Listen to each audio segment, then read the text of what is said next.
Assalamualaikum warahmatullahi wabarakatuh. Yang saya hormati Bu Farah Rukia SHI sebagai guru PKN.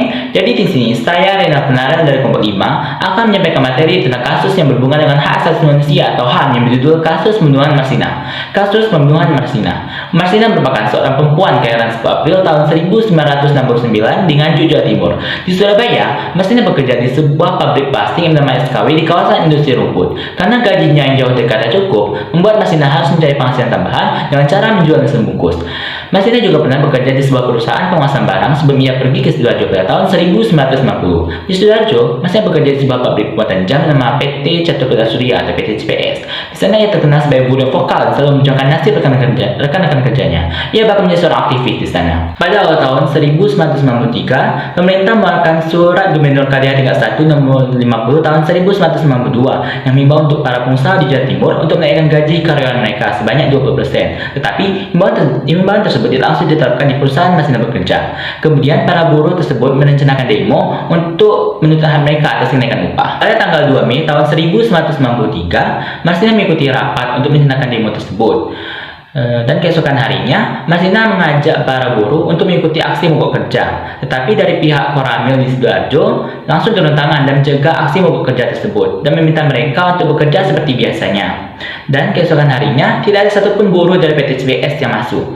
Tidak hanya itu, mereka menuntut 12 tuntutan pada PT CPS. Salah satu tuntutan itu adalah untuk menaikkan gaji pokok mereka dari 1.700 per hari menjadi 2.250 per hari. PT CPS mengabulkan seluruh tuntutan kecuali satu, yaitu membubarkan SPSI. Karena PT CPS tidak memiliki wewenang untuk membubarkan SPSI. Karena SPSI adalah serikat buruh yang resmi. Di saat mereka mengakhiri demo tersebut, 13 buruh diamankan ke Kodim Sidoarjo. 13 buruh dipaksa untuk menunjukkan diri. Setelah datang ke Kodim, Marsina dan teman-temannya berkumpul di salah satu kos pada tanggal 5 Mei tahun 1993 dan ternyata malam itu adalah malam terakhir Marsina terlihat. Dan pada tanggal 8 Mei tahun 1993, Marsina ditemukan di sebuah gubuk di tengah hutan Nganjuk dalam keadaan sudah tidak bernyawa.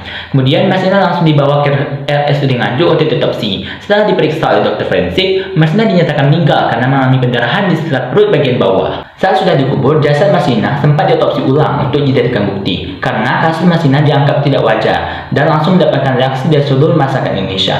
Pada tanggal 1 Oktober tahun 1993, polisi menangkap 9 orang terdakwa yang terdiri dari 2 satpam dan 7 petinggi PT CPS. Pada tanggal 5 Mei tahun 1993, 3 orang staf menjemput Marsina dari kosnya menuju salah satu rumah staf tersebut. Di perjalanan, Marsina mulai curiga dan memberontak. Kaki dan tangan Marsina diikat di kursi mobil dan mulut Marsina disumbat.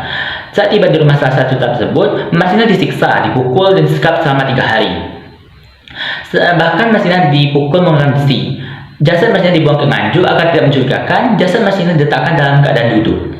Pasal yang terdapat dalam kasus Marsina merupakan pelanggaran HAM berat, yaitu Pasal 9 Undang-Undang Nomor 26 Tahun 2000 yang mengandung unsur kejahatan manusia dan pelanggaran HAM berat.